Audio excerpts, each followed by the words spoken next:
When it comes to everything Marvel Studios does, the man in charge of everything, Kevin Feige, usually has some pretty interesting requests in terms of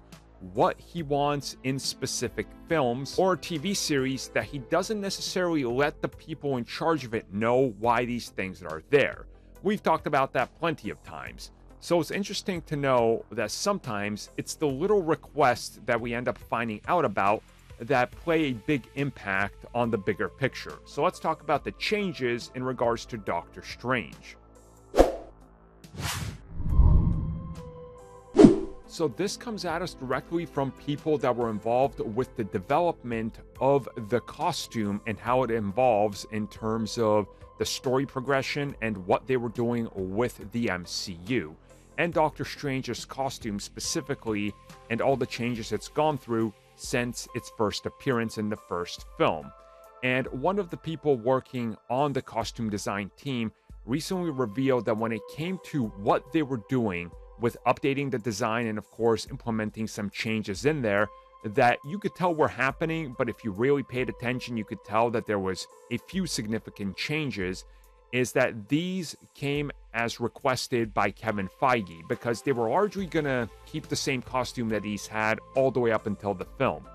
But Feige came in and said that he wanted to see an evolution of the film that took the Discipline costume, which is what he's been wearing so far, and put him into what he calls the Master costume, where he wanted him to have more powerful and prominent blues that stick out, and that the silhouette of Doctor Strange just looked better overall, that it looked more like a final design meant for a master and not somebody who's just practicing their craft in the very early goings. And then they revealed that some of the specific things involved with this were the cuffs, for example, having them be leather and look better instead of the ropes that he had before, making the boots better and bringing them up higher closer to the knees, having the suit be more formed for his body instead of a little more loose on him. Also adjusting the way that they were shooting the scenes because obviously the color correcting,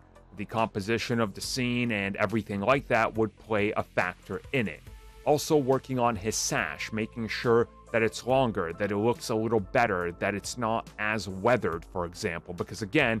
it's a new suit. And then, of course, as most people probably have noticed, bringing the Eye of Agamotto up higher so it's not just hanging there, so it almost looks like it connects the cape. Again, that's another piece that they wanted in there to just make it look like he has gone through significant changes even with his suit, which I do appreciate. If you do look at it back to back, you can definitely tell that the new suit definitely sticks out a little bit more, especially with the way that the blues are handled on there, and the way that they use the light blues really just makes it pop more.